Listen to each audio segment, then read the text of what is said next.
Bonjour à tous et bienvenue dans ce nouveau numéro du Muxpi, un plaisir de pouvoir vous retrouver. On se retrouve dans une petite série spéciale Noël. En tout cas sur Instagram, vous avez été plusieurs à être motivés par le fait d'aborder ça ensemble. On va se retrouver donc pour 3 volets, 3 petits voyages autour des récits bibliques et de ce que nous pouvons en retirer aujourd'hui. Et on commence sans plus tarder.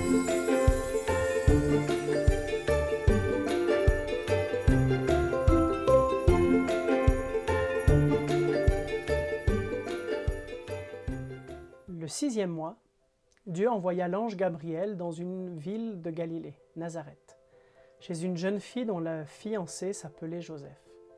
Celui-ci était un descendant du roi David. Le nom de la jeune fille était Marie. L'ange entra chez elle et lui dit « Réjouis-toi, le Seigneur t'a accordé une grande faveur, il est avec toi. » Marie fut très troublée par ces mots. Elle se demandait ce que signifiait cette salutation. L'ange lui dit alors « N'aie pas peur, Marie, car tu as la faveur de Dieu. Bientôt tu seras enceinte et tu mettras au monde un fils que tu appelleras du nom de Jésus. » En ce temps-là, l'empereur Auguste donna l'ordre de recenser tous les habitants de l'Empire romain. Ce recensement, le premier, eut lieu alors que Quirinius était gouverneur de la province de Syrie.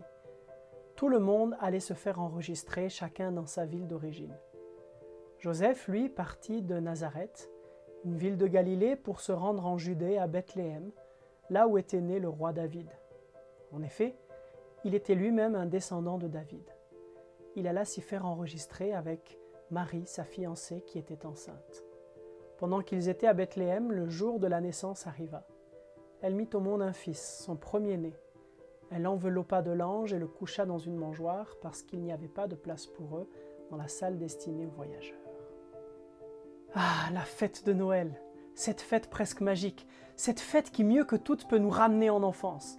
Plein d'odeurs remontent à notre souvenir, les mandarines, la cannelle, le massepain, tout se met à étinceler de mille feux et tout autour de nous, la vie se transforme. On a même des sons aussi qui reviennent à notre esprit. La bûche qui craque dans la cheminée, le bruit des clochettes, le bêlement des moutons. Quand on pense à Noël, on est immédiatement plongé dans une ambiance de douceur, de paix. C'est la sérénité. Mais en réalité, contrairement à ce qu'on vit maintenant aujourd'hui, de ce qu'ont vécu Joseph et Marie, c'est pas du tout la même chose. La réalité, c'est que ça sent mauvais, l'odeur d'une étable. Il faisait froid et sombre, et en lieu et place de la paix et de la sérénité, les 2 parents de Jésus ont plutôt vécu la nuit de l'angoisse. Ce jour de Noël, il n'est pas doux, il est bien rugueux et dur.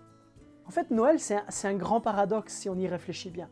Il y a plus de 2000 ans, il n'y avait pas de place pour Jésus et ses parents, alors qu'aujourd'hui, on le voit partout, dans toutes les crèches qu'on fait pour Noël, on l'entend dans les chants, les cantiques qu'on chante pour l'occasion, et le comble du comble, c'est que chaque année, la ville de Bethléem fait fortune grâce à celui qu'elle n'a pas voulu accueillir.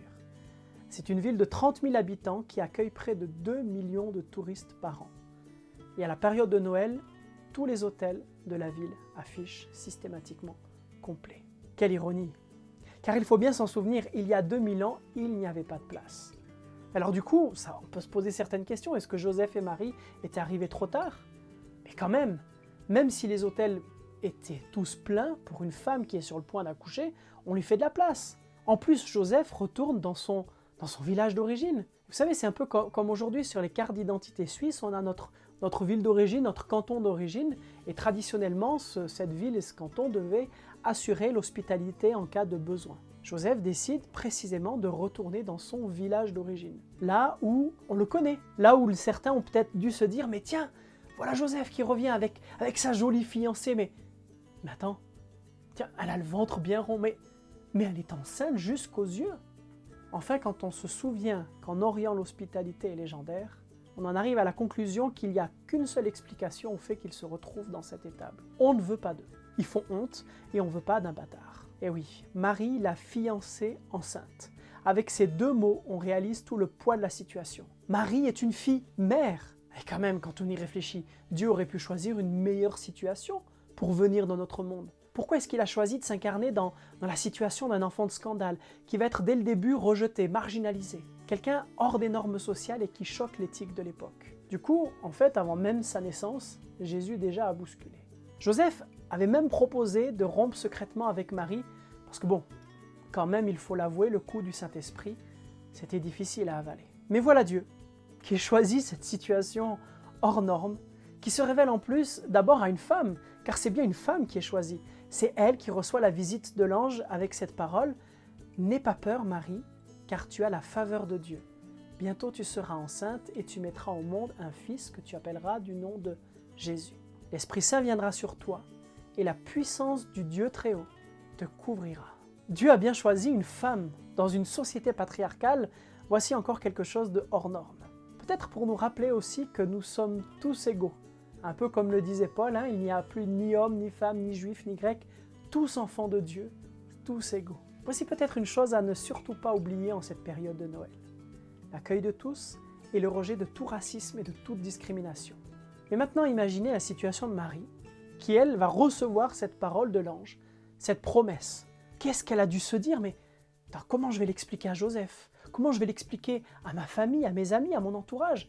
Personne ne voudra me croire. Et puis, où est la faveur de Dieu quand on se retrouve mis de côté au fond d'une étable froide et sombre? C'est facile pour nous de revoir ce récit, de nous repencher sur ces passages avec le recul de l'histoire.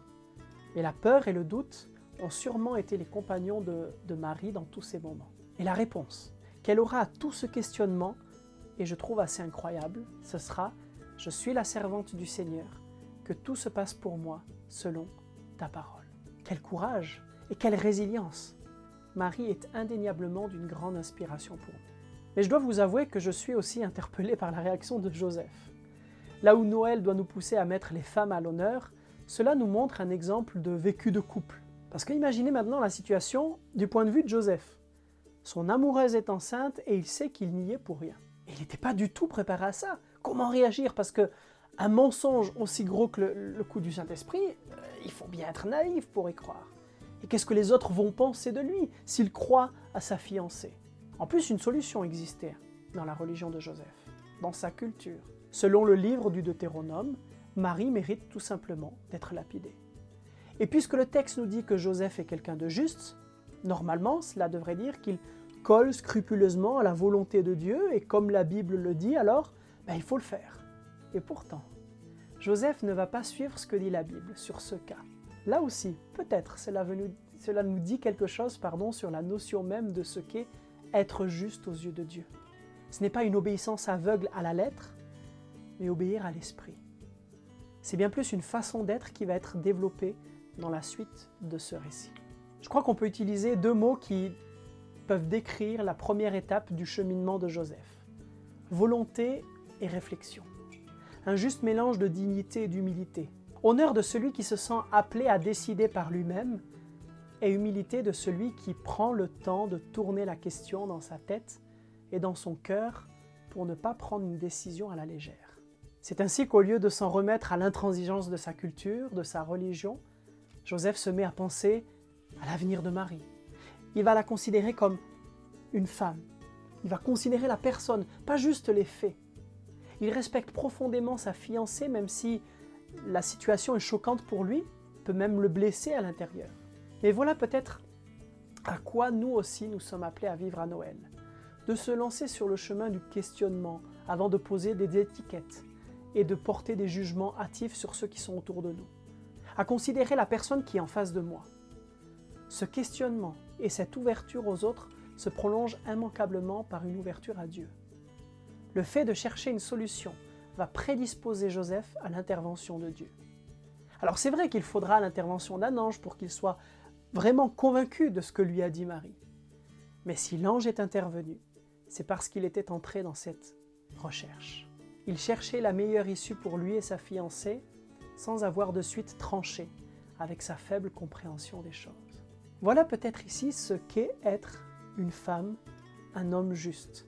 Celle ou celui qui cherche à s'ajuster à la situation, s'ajuster à l'autre, s'ajuster au meilleur qu'est Dieu.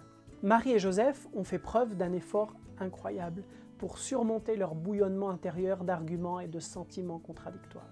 Dans une situation si particulière, un effort incroyable pour pouvoir sortir de leur raisonnement limité afin de se rendre disponibles à l'intervention de Dieu dans leur vie. Ces deux personnages nous inspirent en cette fête de Noël.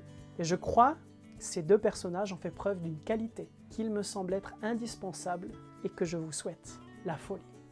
Mais attention, hein, pas la folie au sens où nous l'entendons aujourd'hui. Pour nous, il s'agit de quelqu'un qui n'a aucun raisonnement, qui est irrationnel, c'est même devenu presque une insulte. Mais tu es fou! Pourtant, le plus grand fou de la Bible, c'est Jésus, qui sera appelé fou par sa propre famille même. Mais attention, il n'était pas fou dans le sens qu'il n'avait pas de raison, mais surtout et principalement parce que son entourage ne comprenait pas ce qu'il faisait. Joseph et Marie ont certainement été pris pour des fous, à croire que la situation qu'ils vivaient était l'œuvre de Dieu. Et Joseph en plus pour un naïf. Mais en langue grecque, dans laquelle le Nouveau Testament a été écrit, le terme fou peut se traduire par quelqu'un qui n'a pas de raison, mais il peut également être traduit par faire sortir quelqu'un de son raisonnement. Joseph et Marie ont été suffisamment fous pour être capables de sortir de leur raisonnement trop limité afin de pouvoir épouser le raisonnement de Dieu. C'est pourquoi je vous souhaite d'être fous en cette période de Noël, pour ne pas s'arrêter à ce que les personnes et les faits semblent apparaître à notre esprit, ne pas s'arrêter sur ce que notre culture nous impose et au poids de la bien-pensance, mais bien d'entrer dans cette démarche de recherche, de réflexion, et de considérer là où les personnes qui sont en face de nous, et de s'ouvrir au raisonnement de Dieu pour qu'il se révèle à nous.